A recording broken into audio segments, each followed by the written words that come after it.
data de indigentes y F1 para que trasladen al compañero que lleva las llaves de los candados.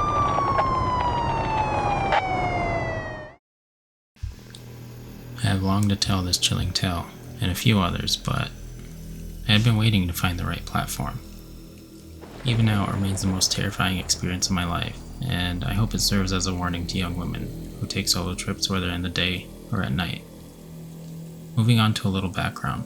From 1994 to 1999, I made nearly weekly trips from my home in Vegas to Orange County to facilitate visitation with my daughter's father. So, in October 1996, I was making the journey on a Friday night, as I worked until 6 p.m. Monday to Friday and usually didn't hit the road until 8 or 9. I used to enjoy the mysterious darkness of the 15 South at that time of night, and traffic was usually scarce.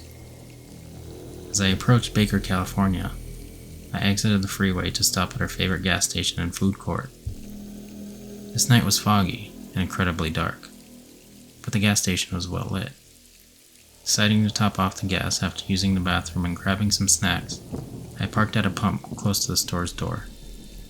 That night, we were the only customers inside the food court and gas station. But when we stepped outside, there was another car pumping gas at the furthest pump from mine. As I was preoccupied putting my baby girl into her car seat and arranging her blanket and snacks before the next 3 hours of driving, my head was down and the man at the other pump was not in my field of vision. However, I can feel eyes burning in the back of my neck. Never before or since have I felt the hair on my arms and the back of my neck stand on end while my pulse raced for no apparent reason. As the dread overwhelmed me and my ears buzzed in alarm, I abruptly raised my head and involuntarily spun around to assess the potential threat. That's when I saw the terrifying expression of pure, unprovoked, palpable hatred on the face of a creepy man. A look that conveyed a violation of me in his mind. I was so spooked that I lost my breath. I quickly finished pumping gas, jumped in the car, dramatically locked all 4 doors, and sped away as though the place was on fire. It took me a few minutes to calm myself down and stop shaking, but I couldn't shake the feeling that the man harbored ill will intentions toward me. Around 30 miles down the 15, as I approached Barstow, a strange light started shining into my car, from the car in the right lane. So bright that I couldn't see nothing of the driver or the vehicle. I ignored it, speeding up to lose the car. Then it vanished. I assumed it had exited the freeway at a prior exit, but a car then pulled up behind me, with red and blue flashing lights, along with a strange sounding horn. I assumed I was being pulled over for speeding. I pulled to the shoulder and stopped, waiting for the officer to approach my window. My eyes were fixed straight ahead, mindful not to stare at cops. My daughter was sleeping. The windows were still up, and I planned to roll it down when the officer reached my car. But as I waited, I stole a glance at my side mirror and saw a guy standing there, his head anxiously swiveling, as if he didn't want any passing cars to see him. Then I noticed a badge, not on his chest, but on his jeans. And then the stare. Fear shook my gut for the second time within an hour. My survival instinct kicked into high gear. The details of this encounter were alarming, and I was again choked up and started shaking. My heart raced for a split second. I felt something whisper, then demand that I get away as soon as possible. As if my body was following silent and divine commands, I turned the key, shifted into first gear, and floored the accelerator, spraying gravel in my wake. I was driving at full speed, around 90 miles per hour. I wasn't drinking, I wasn't on drugs, and it just gave me the confidence to think, go ahead and follow me to the next police station. Suddenly the car passed me, and I realized it was the gas station guy, and the fake cop guy. I could also see a red siren light, like the ones at Spencer's Gifts. I laughed at first at how ridiculous their charade was up close, and not being blinded by bright light. Then I became furious. This piece of garbage had seen my baby with me at the gas station and then tried to pull me over as if he was a police officer. I'm not sure what told me to go when I got pulled over, but I'm glad I did. Otherwise, I probably wouldn't be telling this story. It was almost a decade ago, when I was 13 years old. I remember my friend and I were excited about our first time trick-or-treating without our parents. We lived in a small town where nothing ever happened, and we thought it would be the same that night. But it wasn't. It started like any other Halloween night. We collected candy, ran into many of our classmates, and had a lot of fun. At 8 p.m. we realized we had to head home, but on the way back, we dropped by our teacher's house. She wasn't home and the street didn't have any street lights. To add to this, most of the houses had their lights off, and their Halloween decorations were taken down. My friend and I were slightly spooked, and we were also disappointed by the lack of candy. We wanted to get out of the street as soon as possible, but that's when a man emerged from under the few streetlights. He was a police officer, and that's when things took a turn for the worse. I don't want to say the worst, but it was more eerie than anything else. Neither of us seemed to notice him before this, possibly due to the darkness. He startled us, but seemed very friendly. The cop introduced himself and pointed to an inconspicuous bungalow. He said an older man living in this house was inviting trick-or-treaters inside. Someone called the police, but when he arrived, no one was answering the door. He kept telling us his police car and partner were just around the block. We looked around but couldn't see them. I was a pretty paranoid kid. Growing up, my mom loved watching crime shows, and she'd always tell me tidbits of lessons. One of these was a story about fake cops. Although, I don't remember the details. I remember people can pretend to be police officers to gain trust. Throughout this whole exchange, I was terrified.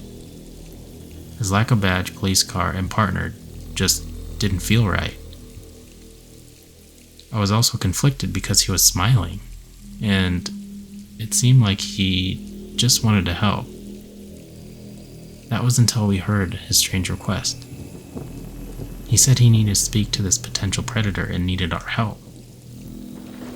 He said since we were young girls, the man would answer if we knocked. The officer claimed he would hide behind the bushes next to the front door. He would wait for him to invite us in, jump out, and quote-unquote, catch him red-handed. At that moment, I knew my friend felt the very same way I did. We both fell silent, but one of us managed to ask if we could discuss. The cop said yes, but told us we had limited time. The street was silent. He can hear everything. I remember the feeling of wanting to say something, but fearing he would hear us and escalate the situation. We just stared at each other for what felt like forever. The cop was getting increasingly impatient and told us we had to decide quickly. Around that moment, a family came down the street and noticed the officer. They were coming over to see what was happening. That's when the cop said he'd be right back and to not go anywhere. My friend and I scrambled to collect our thoughts and decided to run away. We sprinted out of the street and didn't look back. On our way home, we discussed theories that ranged from him being a fake cop, him playing a prank on us, or him being a real cop, but we misunderstood the situation. When we told our parents, we downplayed it a lot and doubted our experience. In the end, we didn't call the police, but our dads drove to the house and the area around the house. No cop cars or police officers were in sight. Over the years, I can say I regret not calling the police. At the time, my friend and I were convinced we misunderstood what happened. We even told our class the next day, and most, including our teacher, thought it was not alarming. Looking back, though, I find it extremely strange a police officer would put two children in such a potentially dangerous situation with no parents around. I wonder what his motives were, but it will, unfortunately, remain unsolved.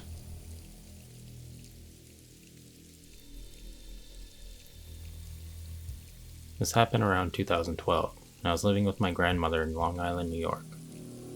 I lived out east about an hour away from New York City, in an area that was less populated with farmland and woods. It was in the middle of the day, and I was driving to my friend's house for a study group, taking my usual route on a 4-lane country road with stoplights every few miles. I noticed a cop car behind me in the right lane, but it had no lights on the roof. After a while, the cop car was right on my tail, making me nervous. There was a stoplight ahead with only one way to turn left. I decided to get into the turn lane because I had a bad feeling about continuing straight, no other cars around. The cop car followed me into the turn lane, and it had heavily tinted windows, which struck me as odd for a police car in New York. At this point, I knew something wasn't right. I remember the community college ahead, a place where there would be people. As the light turned green, I turned into the college and the car followed me. I made a quick left without signaling and the car followed again. Then I turned right into a crowded parking lot where I finally parked. The car circled around and parked 2 rows behind me, but no one got out. I tried to call my friend, but I had no service. I waited for a while, unable to find anyone to help. The car looked like a police car, but it had no logo. It also had no lights. I felt uneasy and watched the car from inside the administration building, unable to find anyone to share my concern with. I stood there for about 20 minutes, feeling uneasy and starting to feel increasingly anxious. No one had managed to leave the car. It felt like an eternity before a flood of people emerged from a nearby class and started walking toward their cars. Sensing an opportunity, I hurried to my car, making sure to leave at the same time as others. All the while, I kept a close eye on the rearview mirror, half expecting to see that car following me. Thankfully, it didn't tail me, and I reached my friend's house without any trouble. She was horrified when I recounted the experience with her. Later that day, I confided in my grandmother about the incident, feeling somewhat embarrassed. I couldn't shake off the feeling that perhaps I had been overly paranoid. She happened to mention it to a detective who lived across the street. He advised that I should have immediately reported the incident to the police, but commended me for seeking out a public place. He assured us that the car had indeed been following me.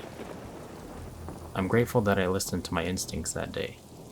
After that ordeal, I made a point to avoid that road unless absolutely necessary, especially at night, where there are no streetlights. I shudder to think about what could have happened if I had encountered the car in that desolate area at night.